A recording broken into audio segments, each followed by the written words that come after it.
Hey guys, welcome back to my channel. My name is Brady Young, and I'm actually doing a different kind of video today because yesterday I'm now back at my own house. I was housing for my brother and came home to find that boxes with my name on it. It's the copies of my book I ordered. I'm actually now going to be able to start selling my books in person now, and so I actually came home and so I decided why not do a kind of a two-part video, I guess, of well, opening up the first box and then going straight into talking about my said book. I was planning on doing this eventually. I did not know that I was gonna be able to do it this early, but anyway, my dog is also very excited that I'm back home. She also likes to bark because people are outside. But let's just jump right in. You know, sometimes this makes me just miss bubble wrap just because of that pop. I wish I had good music just to play like that. Just that, just for this moment. So, this is my book. Hold that up closer. As you can see, it has my name on it. Like I said, the title of the book is Darkest Light It Begins. And on the cover you actually have 7 of the main characters. I mean, it's quite a big cast of characters, but so let's just jump right into talking about said book. So this is what my passion is, writing, right here. And as you can tell, it's also a pretty thick book. It's introducing everything, and it actually covers a whole entire year.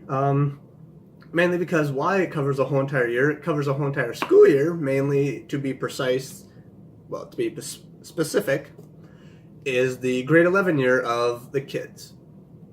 And so why I decided to make it cover a year was that I read some of those books where you introduce a lot of those characters, and sometimes it could be one of those storylines where it's like, where some storylines they cover only like a week or a few days or maybe a month, and then you have these characters who have no idea what they are, who they are, how powerful they are, and then sometimes we have the storylines where all of a sudden they just discover their powers and all of a sudden instantly they can control everything, which is, if you read comic books, if you watch the movies of superheroes, you watch anything of like sci-fi, that does not work. I mean, you read all these comic books from DC and Marvel, and you have those heroes that they take time developing, and they actually show that like they have to learn how to control them, and there's certain characters that they just go haywire and they can't control their powers, and sometimes it can be a level of a superhuman or whatever that, or mutant or metahuman or whatever,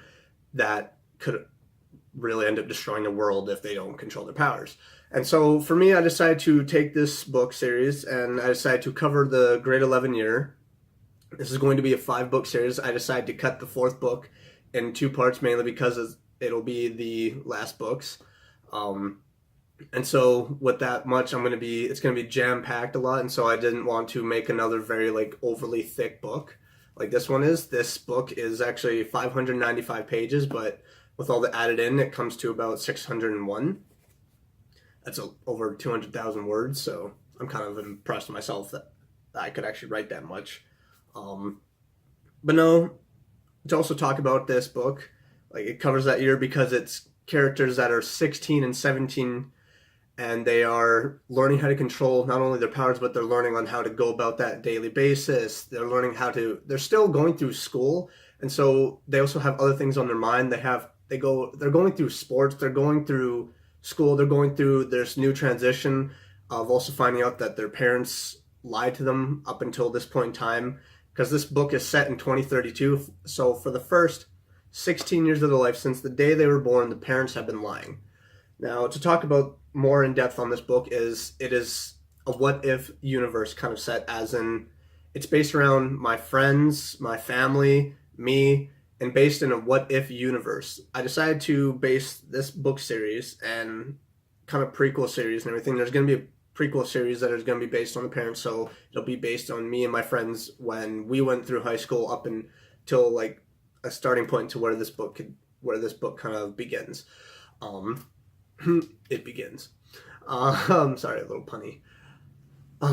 But no, it's based around that, and it's a what if universe, as in what would it look like if we were superhuman? What would it look like if the world was like this? Because in this book series, in this book, you actually find out that there's no more famine in the world. There's no more hunger in any country.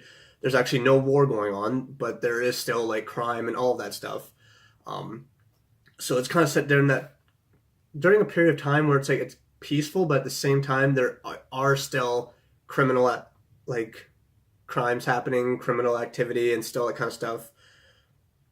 And so, but it's kind of just pretty like there are characters, or there's a lot of intricate characters, and like I said, like it's based around us, but on me, my friends, and my family. But it's a very intricate kind of way of I could take some of our lives, and I don't put personal things that happen to my friends and families. I don't put those in my books, and I will never without their written consent or their permission.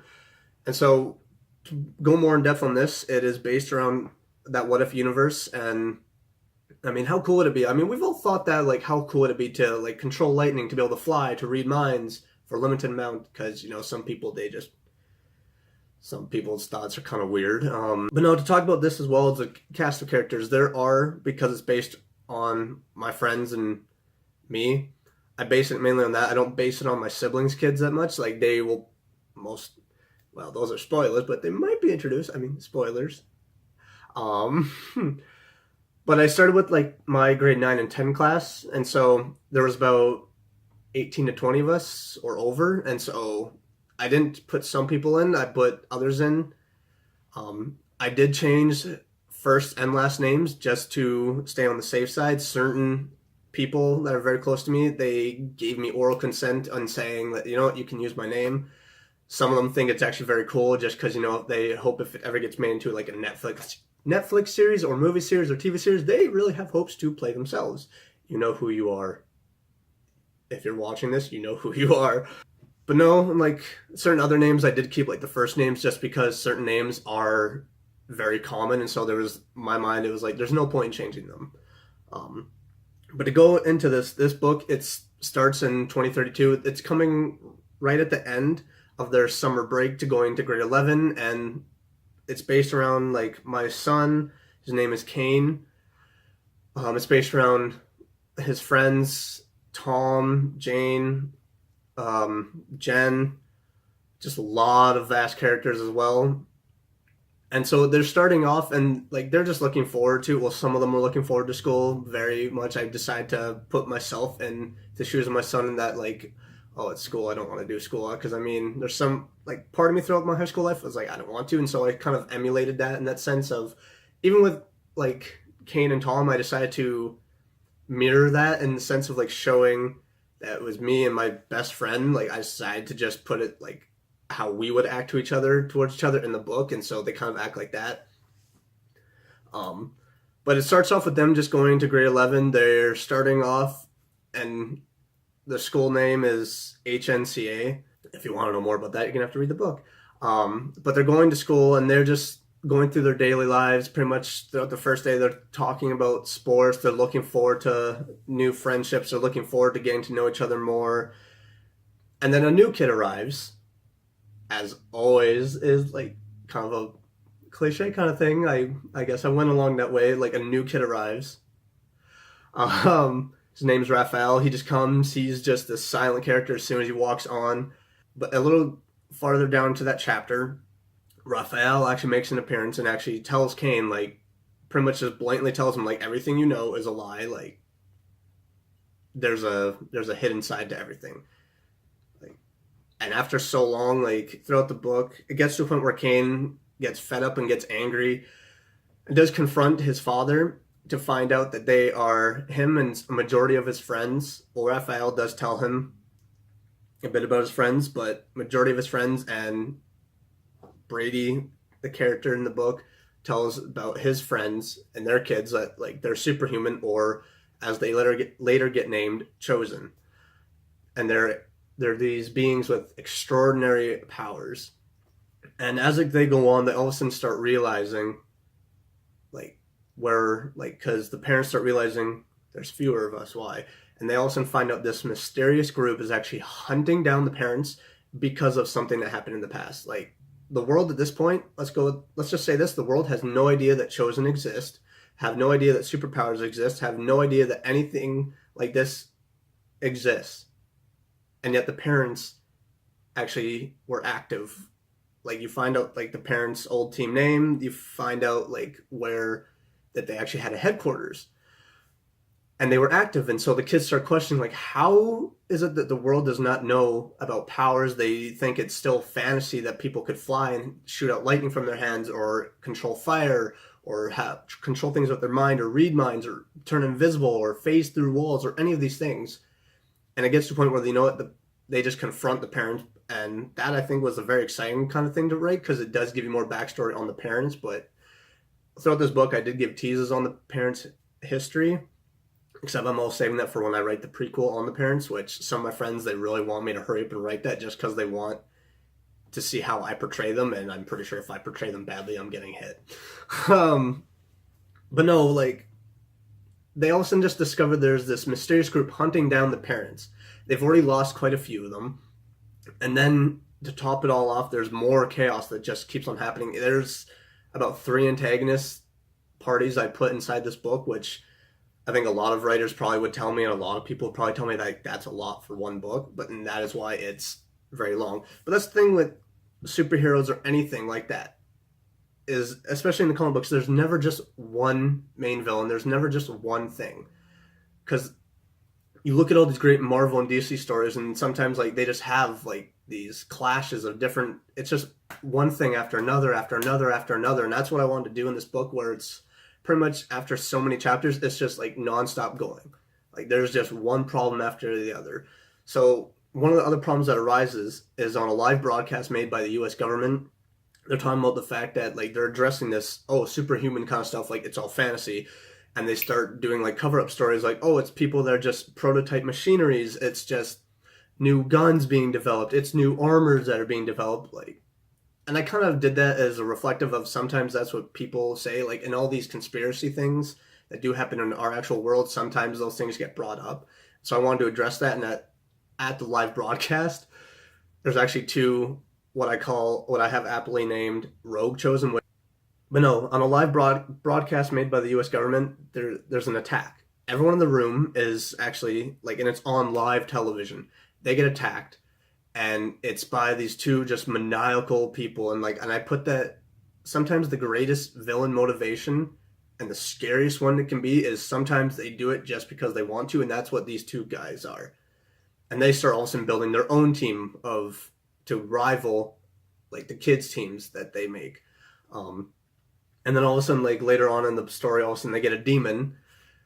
But before they actually see the Rogue Chosen that attack, they actually encounter demons. And I describe demons as not these like cartoonish kind of things that get portrayed sometimes in comic books. Sometimes some of the demons can be a little cartoony, which I'm just like, really? You couldn't do better than that? You couldn't make it scary? Because I mean, it's demons. It's terrifying. And sometimes they get the images right for demons, and it's like, okay, that's pretty terrifying. Like, that's gross. But no, I describe demons as, like, they're very tall. Same with the angels, because they encounter angels as well. Like, this book is just very, very, very, very jam-packed with so much. A demon ends up joining, like, the Rogue Chosen, but before that, like, pretty much you find out a lot of other stuff is going on.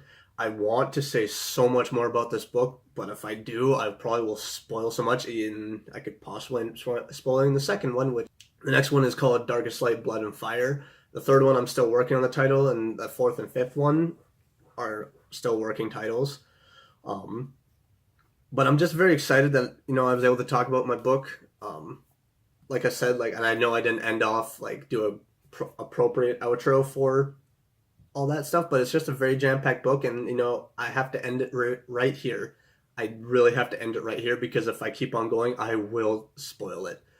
And it's kind of funny when I talk about my books. I've actually had people point out that whenever I talk about it, they just see something in my eyes, and they listen to how I talk about it, and they're just like, you have a passion for it. Like, and this is when I say like passion, like this is my passion. Writing has always been my passion. Even in high school, like whenever we got assignments that were just like create your own kind of thing, like just create your own story. in my mind, I was just like, okay. Because I've just been very imaginative since I was a kid, but I'm very glad I actually now have an outlet to put my imagination towards. Um, and just being very descriptive. But again, this is my book, Darkest Light It Begins. It's available on Amazon. If you are not in the city of Regina, then you might actually have to order it on Amazon, but it's also available not just in paperback, but an ebook. So I hope you enjoyed today's video, and I'm glad that I got to share with you guys about this. Give this video a like and subscribe if you enjoyed it, and stay tuned for my video about Grace. Thank you.